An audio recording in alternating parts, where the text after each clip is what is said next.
Hello, everyone. Welcome to day 17 of the Gospel According to Child Protection. Do you know where your children are? Do you know what they're doing at this very minute? So today we'll be talking about the role of a mother. It's a very, very sensitive topic because of the conversations I've had and some of the researches I have done. Same with the father. I guess we'll talk about the negative side some other time. So I'll take a quote and then we'll get right to it. All right. This is from Marion Garetti. A mother's love is the fuel that enables a normal human being do the impossible. A mother's love is the fuel that enables a normal human being do the impossible. Who is a mother? Really? The fact that you have children or you better children doesn't make you a mother. Who is a mother? Or what's the role of a mother in a child's life? My Yoruba people have a word they call abiyamo, a deep revered word in the Yoruba language of the southern western Nigeria that describes the esteemed, honorable virtues of motherhood. It is a title earned through unconditional love, sacrifice, and fierce protection of children, biological or not. That is who a mother is. Right. One of the most powerful images God uses to describe his own love and his comfort is a mother. A mother often becomes a child's first experience of safety, comfort, compassion, emotion, and love. I mean, the good book I read says, will a mother forget her suckling child? Never. It's only a wicked person who happens to have bettered a child that will do that. And that's because you are not a mother. I understand that circumstances can cause you to do certain things. I get it. Trust me. But you can retrace your steps. The good book I read says the heart of man is desperately wicked. You're not just wicked. There's a desperation to do wickedness. And so, I ask again, who is a mother? A mother is a child's first protector, her teacher or his teacher, advocate, a nurturer. That's who a mother is, And because we're dealing with child protection begins in the daily things that we do, in nurturing, in listening, in observing, in guarding, in loving the child, right? A mother gives beyond birthing a child. That's a mother. Before someone says, this is my mother, I've had people say, this is my mother. Not necessarily their biological mothers, but it's because this person stands in the office of a mother, a protector. I'm sure you see chickens when they've given birth or when it is raining, you see how their feathers spread and then they cover their children. They don't mind if the rain is beating them. They cover their children. That's a mother. Every real mother will tell you, it doesn't matter if that child is not mine. The same instinct they will have when it's their child is the same they would have when they're dealing with other people's children, right? A mother gives life. She gives her life in marriage. She gives her life to her children. She gives her joy. She gives her forgiveness. She gives everything. She gives everything. And I often say that a mother's attentiveness is a technology that should be studied. Because when a woman or when a mother tells you something is off, you best believe that something is off. And let me just tell you a funny story. Growing up, there was this guy was tall. I'm from Edo State, by the way. Tall. No. Edo States, the guys are fine. That's your business. You can argue with your keeper. That's okay. Tall guy like this. He'll be coming. And then I liked Bone Thugs and Harmony. Growing up, I liked rap. And he would just, my mother would say, "Oh no, man. Who is this young man you're talking?" I'm like, "Oh, mom, it's just a friend." She'd be like, "This guy is not okay. There's something off about him." True to her words, there was really something off about him. I'll spare you the details. Because he was really not okay. He was really not okay. I didn't need to be so curious to find out that he wasn't okay. I should have listened. So when a mother tells you, you best listen. It is her early warning signs of protection to say that don't go there, stay away from harm. She might not have they might not have the words, but it's an instinct. We call it discernment. They just know. So they tell you, stay away from harm. Mothers make extraordinary sacrifices for their children just to protect their child from harm.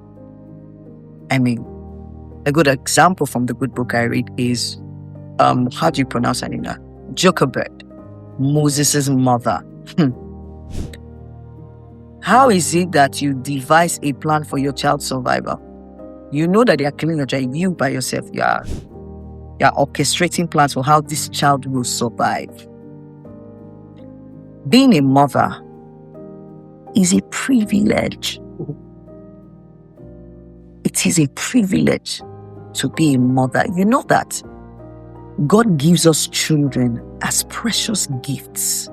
And so if you are given a child, it is a privilege to become a mother because you are stewarding a destiny. So you are a steward. You are stewarding a destiny. That's who a mother is. A mother is beyond having children. And nowadays, it's the things that we say, I just want to have kids. I want to have matching colors with my daughters. It's beyond doing anko and ankara. A mother is a builder of the home. She's the architect of the home. She curates the atmosphere in the home. That's who she is. She sets the emotional climate of the house, right? She can regulate it and say this is a house of peace or is a house of tension. That's how much power a mother wields. She creates the culture in the home. Say, for example, you fail. She's the one that knows how, this is how we handle failure in this house. This is how we talk. This is how we dress. This is the lifestyle that we, will have. She can even choose your friends for you and say, oh, that person, don't go with that person. I don't like the person's lifestyle. Go with this. That's where a mother is. Does a father do these things too? Yes, a father can do these things as well. A mother nurtures timing. I often compare a mother to a farmer. When a farmer wants to go and plant seed, does the farmer say, "Seed, grow"? Does the man shout? You don't yell at a seed. You nurture it, you water it. So as a mother, you have seeds that grow underground before it shows. Nobody sees their full potential, but you can see it, you nurture it. You know when to push the child. You know when to tell the child to wait. You know when to protect the child. You know when to let the child go and make that mistake or go and show the world what you have put inside the child. A mother knows when. And so does a father. And I'm being very deliberate about what I'm saying. So does a father. Just like a farmer. you nurture it. When you see weeds, when you see strangler branches that are not supposed to be around your children, you call them and say, come, we're going to pluck this one out. You're not staying here. A mother knows when it is time. She's a cultivator. Just like a farmer. She tills the ground for the child. She tills the heart of a child, teaching the child kindness, love, patience.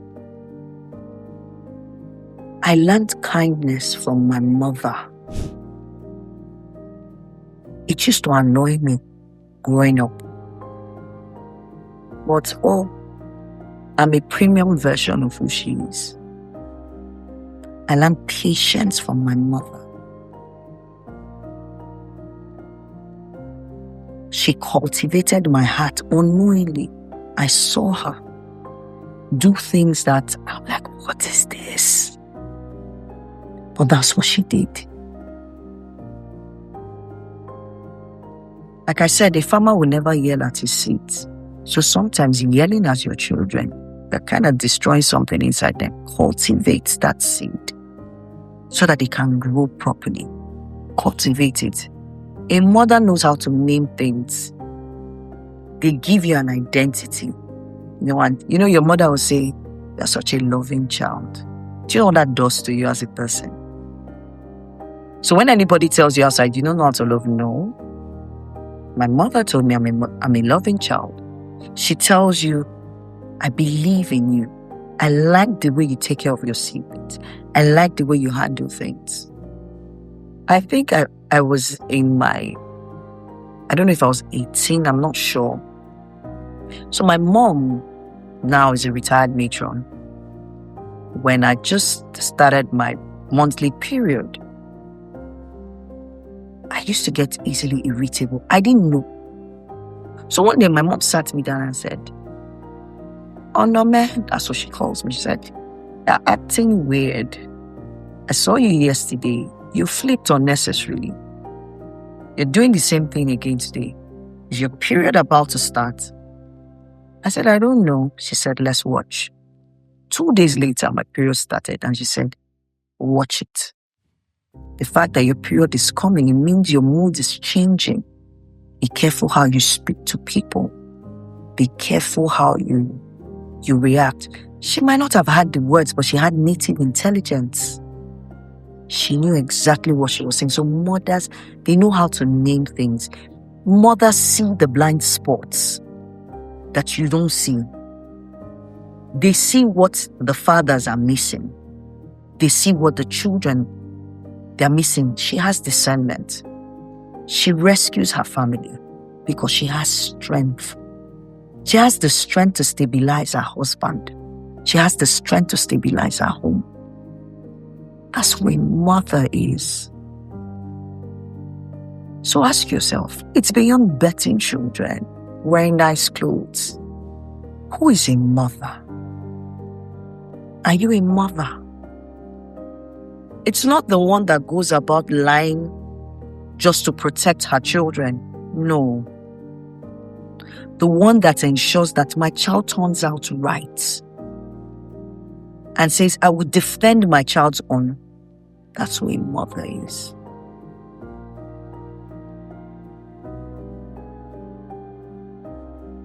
I know that we live in times that are very funny and everybody just says, my mother. Be careful. It is a huge responsibility and privilege. And you don't necessarily have to bet children for you to be called a mother. Being a mother starts way beyond pregnancy. Way beyond pregnancy. You are a nurturer. You're a giver of life. You should speak blessing over your children, just like I said about the fathers. You call out the destiny. When your husband calls out the destinies of your children by blessing them, you do the same thing. You stand together as one and bless your children. There are several terrible stories of terrible mothers who have no business having children. And oftentimes I've sat down to think about it. I'm like, oh God, now wow. Why did you not give this one a child? And my theory, I feel like God is probably trying to redeem something in your life. But no, you have chosen to follow the way of the devil. And so you stay there. So if you're a mother and you're listening to me, I'll say well done to you. You're doing a fantastic job. It is not easy, because the way I see a mother has like 57 hands, because she's many things. She's a tailor, she's a doctor, she's a chef, she's many things. She's a lawyer, she's the negotiator between children, she's many things. Sometimes she's even the punching bag, because when she gets in between the children, she's many things. God has given her the strength to be that. But God has also given her a husband to help her as well. It is not a job meant for one person alone. It's for two people. So if you're a mother, I salute you. I say well done.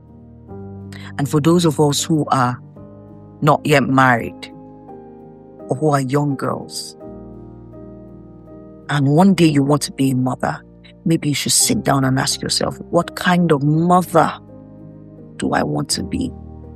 And if circumstances happen to me right now that changes the trajectory of my life,